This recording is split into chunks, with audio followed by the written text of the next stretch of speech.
విజయ్ దళపతి party పెట్టారు. So, ఈ పార్టీకి అంటే డీఎంకే పార్టీ పడిపోతది ఇంకా ఈ పార్టీతో అని జెప్పేసి చాలామంది మాట్లాడుతుంటే, దీనికి అంటే రజనీకాంత్ ఒక మాట అన్నారు. ఆహ్, డీఎంకే పార్టీ ఒక మర్రి చెట్టు లాంటిది. దాన్ని పడగొట్టడం ఎవడి తరం గాదు అని జెప్పేసి కూడా అన్నారు. 100% రజనీ అన్న దాంట్లో అక్షర సత్యం ఉంది. అంటే ఏదో విజయ్‌ని తగ్గించడానికో, కించపరచడమో కాదు. ఎవడో వాగిన మాట డీఎంకే అయిపోతే డీఎంకే ఖతం అయిపోవడం అనేది అది ఎందుకంటే అది అన్నాదురై, పెరియార్ అనే మహామహులు వాళ్ళు నాటిన బీజం అది.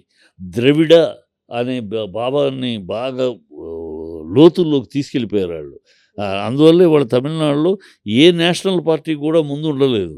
ఈ లోకల్ పార్టీలతోటి వెనకాల ఉండాల్సి వస్తుంది. ఆ ద్రవిడ బీజం అనేది మహానుభావులు ఆయన పెరియార్ రామస్వామి నాయకర్ కానీ, అన్నాదురై గారు కానీ నాటారు. ఆ నాటింది అంత బాగా బలంగా ఉండిపోయింది. సో, అది ఎప్పటికీ పతనం కాదు. కాకపోతే ఓటమంటారా ఓటమి రావచ్చు. కరుణానిధి గారు ఉన్నప్పుడు ఓడారు. ఎంజీఆర్ రాగానే ఎంజీఆర్ గ్లామర్‌గా ఆయన ఓడిపోయారు. మళ్ళీ తర్వాత గెలిచారు. జయలలిత ఉన్నప్పుడు ఓడారు, మళ్ళీ గెలిచారు. సో, ఓటమి ఇవాళ ఉందంటే విజయ్ యొక్క అవకాశం ఏంటంటే విజయ్‌కి వాక్యూమ్ ఉందమ్మా రాజకీయాల్లో. ఒక్క డీఎంకే తప్పితే మిగతా పార్టీలన్నీ పక్కకు జరిగిపోయినాయి. జయలలిత మరణంతోటి, శశికళ అనారోగ్యంతోటి ఆ ఏడీఎంకే అనేది తునాతునకలైపోయింది. ఈ విజయకాంత్ మరణంతోటి అతని పార్టీ అడ్రస్ లేకుండా పోయింది. మిగతా కమల్ హాసన్ రాజకీయాలకు పనికిరాడని తేల్చేశారు. ఈ తిరుమావళవను ఇలాంటి పార్టీలన్నీ కూడా అక్కడక్కడ 4, 5 సీట్లకు తప్పితే నేషనల్ స్టేట్ లెవెల్‌కి ఫుల్ లెవెల్ పార్టీలు కావు. సో, నేషనల్ లెవెల్ స్టేట్ లెవెల్‌లో ఫుల్ లెవెల్ పార్టీ అనే ఏడీఎంకే ఎప్పుడైతే చచ్చిపోయిందో కాంగ్రెస్, బీజేపీలు వెనకాల ఉండాల్సిందే అవి ఫుల్‌గా అధికారానికి రాగలిగే స్థాయిలో లేవు. రానివ్వరు కూడా, ఎప్పటికీ రానివ్వరు. నేషనల్ పార్టీలని ఎప్పటికీ అధికారంలోకి తమిళనాడు ప్రజలు రానివ్వరు. వాళ్ళకి లోకల్ ఫస్ట్ మేము మా స్టార్ట్ తమిళన్, మన్వాసనై తమిళ్ అని తమిళన్ ఉయిర్ అని మాట్లాడతారు. వాళ్ళ ప్రతి ఒక్కడు పసిబిడ్డ బాలాది అంత గాఢంగా ఉంటారు వాళ్ళ దీంతోటి. వాళ్ళ కల్చర్ అవ్వచ్చు, వాళ్ళ భాష అవ్వచ్చు, వాళ్ళ అన్నిటికీ తమిళ్ అనేది ఊరిపోయి ఉంటుంది. సో, అది చచ్చిపోవటం అనేది దాన్ని ఊరించిన డీఎంకే చచ్చిపోవటం అనేది పిచ్చి మాట. ఎవరో ఊరినే గాలిగా మాట. పోటీ ఉంటుంది. విజయ్ ఇప్పుడు మాస్ హీరోగా ఆడాళ్ళని సాగగలడు, యూత్‌ని ఆకర్షించగలడు. పిల్లల్ని ఓటున్న వాళ్ళందరినీ అతను క్లాస్ ఆడియన్స్ తప్పితే మిగతా జనాలందరినీ ఆకర్షించగలిగిన సంమోహన శక్తి పొజిషన్‌లో ఉన్నాడు అతను. సో, ఇప్పుడు మిగతా పార్టీ పెట్టినాక ఏమవుద్ది పర్మిటేషన్‌గా వెయిటెడ్ చూడాలి. పర్మిటేషన్ కాంబినేషను మిగతా లీడర్స్ డీఎంకే కాకుండా మిగతా రాష్ట్రంలో లీడర్స్ ఉంటారు. ప్రజల్లో పేరు గుర్తింపు ఉంటుంది. కానీ పార్టీ వల్ల వాళ్ళు గెలవరు. వాళ్ళ ఏ పార్టీని బట్టి గెలవరు కానీ వాళ్ళ ప్రజల్లో మంచి పేరు ప్రఖ్యాతులు ఉన్న డాక్టర్లు చాలామంది ఉంటారు సమాజంలో. వాళ్ళందరూ వాళ్ళ పార్టీకి కట్టుబడి ఉన్నారు కనుక గెలవట్లా. కానీ ప్రజల్లో మంచి పేరు ఉంటుంది. అలాంటి వాళ్ళందరూ ఇప్పుడు ఈ పార్టీలోకి వస్తారు. డీఎంకేకి వెళ్ళారు. డీఎంకే అపోజిషన్ కనుక వెళ్ళారు. వాళ్ళు ఈనాళ్ళు డీఎంకే అపోజిషన్గా ఉండి వాళ్ళు మళ్ళీ వాక్యూమ్ ఎదురు చూస్తున్నారు. ఇలాంటిది ఒక వేదిక దొరుకుతుంది. సో, మంచి పేరున్న లీడర్సు, నాయకులు అందరూ ఆ పార్టీలో చేరే అవకాశం ఉంది. అది ఒక బాగా లేచి మంచి గట్టి పోటీ ఇవ్వగలిగే స్థాయిలో ఉంది. ఆ పోటీ ఇచ్చి కొడితే అధికారంలోకి వచ్చేలా రావు చెప్పలేము. తమిళనాడు ప్రజలు చెప్పలేరు. ఎందుకంటే స్టాలిన్ అయిపోయింది. ఆ స్టాలిన్ తర్వాత నెక్స్ట్ లీడర్షిప్ లేదు డీఎంకేలో. కుర్రాడు కదా. సో, ఇంకో ఉదయనిధికి ఇప్పుడు కాదులే నేను ఫ్యూచర్లో ఇవ్వచ్చులే అని ఉంటుంది తమిళనాడు ప్రజల ఆలోచనలు. అంటే ఇప్పుడు కుర్రాడు కదా, మరీ కుర్రాడు, అతనికి ఇవ్వచ్చు, టైం ఉంది కదా.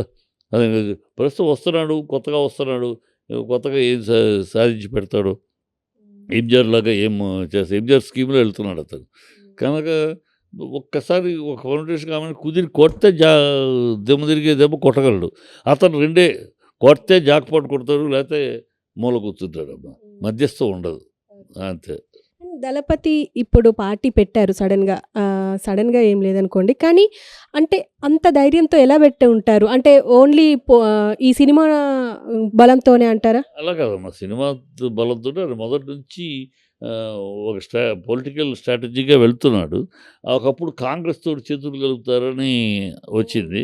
అప్పుడు మళ్ళీ వెనకడుగేశాడు. కాంగ్రెస్ తోటి చేతులు కలిపితే ఈ రాష్ట్రంలో పనికిరాదు. కాంగ్రెస్ లో చేరటం వల్ల మనం ఈయన చేర్చుకొని కాంగ్రెస్ ముందుకెళ్ళాలని. అది వర్కౌట్ అవుతుంది. ఎందుకంటే శివాజీ లాంటోడిని కూడా అలాగే ట్రై చేశారు. ఎంజీఆర్ మంచి ఊపులో ఉన్నప్పుడు శివాజీ బ్రహ్మాండమైన నటుడు. ఆయనకి పిచ్చ ఫాలోయింగ్ ఆడియన్స్‌లో. కానీ ఆయన రాజకీయాల్లోకి వస్తే ఆయన అంగీకరించల. రాజకీయాల్లో ఒక ఎంపీ తోటి సరిపుచ్చారు. ఆయన ప్రజలు అంగీకరించరు. అట్లాగే ఈ ఈ మనాడేమో ఇప్పుడు శివాజీలాగా కాకుండా ఎంజీఆర్ స్టైల్‌లో వస్తున్నాడు. ఎంజీఆర్ లాగా పేదలు, లేబర్ సినిమాల్లో కూడా ఎప్పుడైతే కాంగ్రెస్‌ని పక్కన పెట్టేసి కొంచెం టైం తీసుకున్నాడు. కాంగ్రెస్ కాదు, నాకు కాంగ్రెస్ సంబంధం లేదు, నేను ఇండిపెండెంట్ అని వస్తున్నాడు. నేను కాబోయే ముఖ్యమంత్రిగా నన్ను చూడండి అంటున్నాడు. ఇక్కడ పవన్ కళ్యాణ్ లాగా ఆయన కూడా ముఖ్యమంత్రి, ఆయన గెలిపించండి, అందుకోసం ఓట్లు వేయండి అని అడగకుండా నేను ముఖ్యమంత్రిని, నాకు ఓటేయండి అని అడుగుతున్నారు. అది ఎప్పుడు సక్సెస్ఫుల్ అమ్మ. కేజ్రీవాల్, పవన్ కళ్యాణ్ ఒకేసారి మొదలెట్టారు పార్టీలు. కానీ కేజ్రీవాల్ 10 ఏళ్లలో 2 స్టేట్లకు వెళ్ళాడు. ఎందుకు? ప్రతి చోట నేను ముఖ్యమంత్రిని వెళ్ళాడు. వీళ్ళని గెలిపించండి, వాళ్ళని గెలిపించండి అని వెళ్ళా. పవన్ కళ్యాణ్ ఏమో వాళ్ళని గెలిపించండి, వీళ్ళని గెలిపించండి అని 10 ఏళ్ళకు ఒక సీట్లోకి వచ్చాడు ఇవాళ. రేపు మరి రాబోయే కాలంలో మళ్ళీ లోకేష్‌ని గెలిపించండి అంటాడా, నన్ను అడుగుతాడో తెలీదు.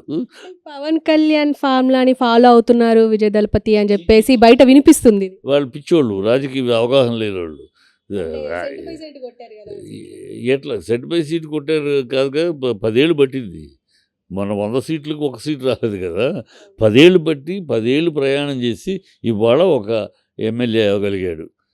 అతని ప్రయాణానికిను ఇతని ప్రయాణానికి సంబంధం లేదు. ఇతని ప్రయాణం కేజ్రీవాల్ ప్రయాణంతో పోల్చొచ్చు, ఇంకా జగన్‌తో పోల్చొచ్చు.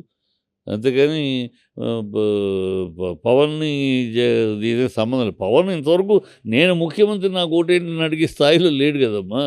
ఇక్కడేమో ఇతను స్టార్టింగే నేను ముఖ్యమంత్రిని అంటున్నాడు. కేజ్రీవాల్ ఎలా అయితే నేను ముఖ్యమంత్రిని అడిగాడో, ఈయన అలాగే నేను ముఖ్యమంత్రిని అన్నా. అలాగే జగన్ ఎలా నేను ముఖ్యమంత్రి, నాకు ఓటేయండి అని అడిగాడో అలాగ అడుగుతున్నారు. వీళ్ళతోటి కంపేర్ కానీ పవన్ ఏనాడు ఇంతవరకు ఇప్పటికి కూడా నేను 2029లో నేను కాబోయే ముఖ్యమంత్రి అనగలడా అంటలేదు.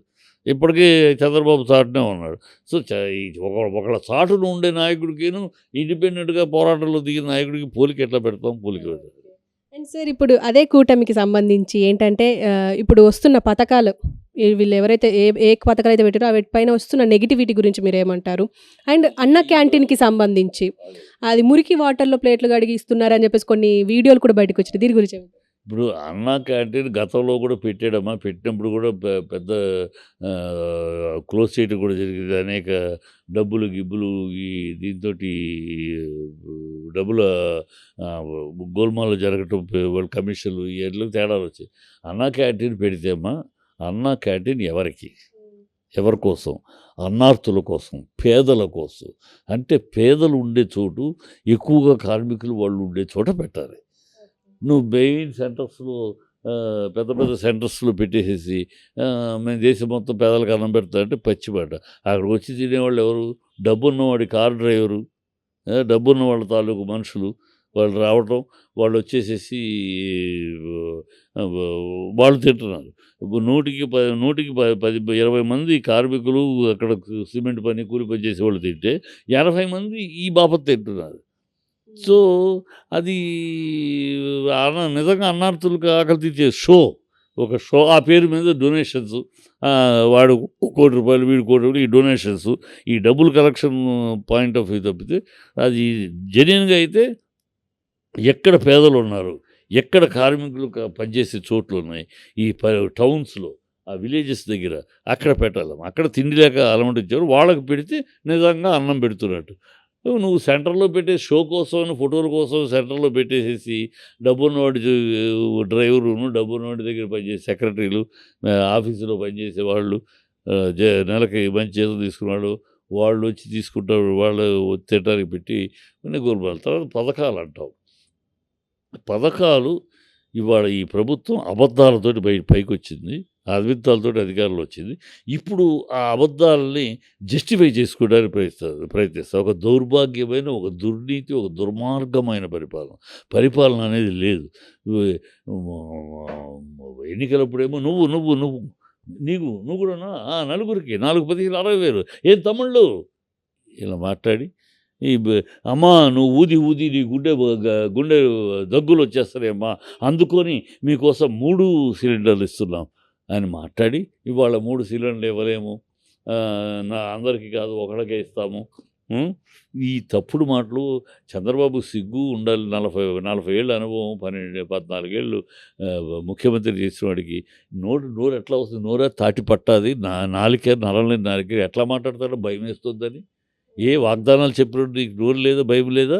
వాగ్దానాలు ఇచ్చినప్పుడు నువ్వే చెప్పావు కదా, అప్పులు ఇన్ని అప్పులు ఉన్నాయి, ఖజానా ఖాళీ నువ్వే మాట్లాడావు కదా. ఆ ఖజానా ఖాళీగా ఉన్నప్పుడు ఎలా ఇస్తా అన్నావు? 67,000 కోట్లతోటి గత ప్రభుత్వం ఇస్తే అది దానికి ఆంధ్ర శ్రీలంక అయిపోద్దని చెప్పిన వాడివి. మరి నువ్వు 1,67,000 కోట్లకి 1,70,000 కోట్లకి పథకాలు ఇస్తా అన్నావు. ఎట్లా ఇస్తావు? ఎట్లా ఇస్తావు అన్న? అప్పుడు 67,000 కోట్లకే శ్రీలంక అయితే 1,70,000 కోట్లకి ఇంకేమవుతుంది? వెనుజులా అవుద్దా? అది ఎట్లా అంటే అప్పుడేమో పెద్ద నేను సంపద సృష్టిస్తాను, హైటెక్ సిటీ మాట వెళ్తే హైటెక్ సిటీ అంటాడు, అదొక భ్రమ కల్పించడు. నేను సంపద సృష్టిస్తాను. ఏం తమ్ముళ్ళు నేను సంపద సృష్టిస్తున్నా, నాకు సంపద సృష్టి చేతనవును కదా, అవునన్న వాళ్ళ చేతులన్నీ ఎత్తండి. ఇలాంటి డ్రామాలన్నీ మాట్లాడి ఇవాళేమో నాకు భయం వేస్తుంది అంటావా? ఏమి సంపద సృష్టిస్తుంది నువ్వు? నీకు వచ్చిన 3 నెలల్లో 7,000 కోట్లు గవర్నమెంట్ సెక్యూరిటీలు తాకట్టు పెట్టి తెచ్చావు. ఇవాళ గవర్నమెంట్ పోర్టులు తాకట్టు పెట్టి ఇంకో 10,000కి టెండర్లు వేసావు. అంటే నువ్వు అప్పులు చేస్తేనేమో సంసారము, అదే గత ప్రభుత్వం అప్పులు చేస్తేనేమో అప్పులు తెచ్చేసింది, ప్రభుత్వం ఇట్లా తలకా పెట్టేసింది. వాగుడు వాగుతావు, పిచ్చి వాగుడు. ఇవాళ సిగ్గు శరము లేని ప్రభుత్వం నడుస్తుంది. ఈ పవన్ కళ్యాణ్ నీతిగా, రీతిగా, నిజాయితీగా రాజ్యం చేయడానికి రాజకీయాలు చేయడానికి వచ్చిన మిస్టర్ పవన్ కళ్యాణ్ ఆ 32,000 మంది అమ్మాయిలు తప్పిపోయారు, దానికి వాలంటీర్సే వాళ్ళ డీటెయిల్స్ అన్ని తీసుకుని డేటా ఇచ్చారు అని చెప్పిన పవన్ కళ్యాణ్ ఇవాళ అది అబద్ధం, పచ్చి అబద్ధం అని పార్లమెంట్లో తేలిదాక. పార్లమెంట్లో క్లియర్గా అలాంటిది లేదు. ఎన్నికల కోసం వాడిన దుర్మార్గపు మాట అది. అలాంటి 32,000 మంది మిస్ అవటం అనేది పచ్చి అబద్ధం అని పార్లమెంట్లో చెప్పినాక ఏమాత్రం పౌరుషం, ఉచ్చం, నీచం, చీము నెత్తురు పౌరుషం ఉంటే పవన్ కళ్యాణ్ అనేవాడు నేను నీతిగా, రీతిగా రాజకీయాలు చేయడానికి వచ్చాను, నిజాయితీగా రాజకీయాలు చేయడానికి వచ్చాను అన్న మాట నిజమైతే, ఆ మాట అన్న నోరు అన్నమే తింటుంటే ఇవాళ ఈ ఎవరినో చెప్పుతోటి కొడతానన్నమాటగా తన చెప్పుతోటి తను కొట్టుకుని చెంపలేసుకొని ప్రజలకు క్షమాపణ చెప్పాలి. నేను ఎవడో ఆఫీసర్ చెప్పాడు ఆ మాట నమ్మి నేను అబద్ధమాడాను, మిమ్మల్ని మభ్యపెట్టాను, మీ ఓట్లు దొబ్బేయటానికి నేను ఇలాంటి తప్పుడు మాటలు మాట్లాడి నన్ను క్షమించండి అని అడగాలి. లేకపోతే ప్రజలు నిలదీస్తారు. ఇవాళ అవతల ఎంత పచ్చి అబద్ధం ఆడాడమ్మా. ఆ టైంలో ఆంధ్ర మగపిల్లలకి ఆడపిల్లని ఇవ్వడానికి, బయట రాష్ట్రంలో తెలుగు కూడా ఆడపిల్లని ఇవ్వడానికి కూడా తక్కువ ఇచ్చారు. అక్కడ అమ్మాయిలా కిడ్నాప్ అయిపోతున్నారట. ఆంధ్ర రాష్ట్ర పరువును తీసావు. అనేక మంది తల్లుల్లో భయాన్ని పుట్టించి ఓట్లు దొబ్బావు. అది పచ్చి అబద్ధం అని తేలినాక ఇప్పుడు క్షమాపణ చెప్పద్దు. తప్పుకు తిరుగుతా ప్రశ్నించడానికి వచ్చానని వాగి చంద్రబాబు పక్కన కూర్చొని కుంగుజాటును కూర్చొని రాజకీయాలు చేస్తావు. సిగ్గు శరం ఉండాలి. ఏమాత్రం చీము నెత్తురు పౌరుషం ఉంటే, ఏమాత్రం సిగ్గు శరం మాన అభిమానం ఉంటే ఇవాళ పవన్ కళ్యాణ్ క్షమాపణ చెప్పాలి.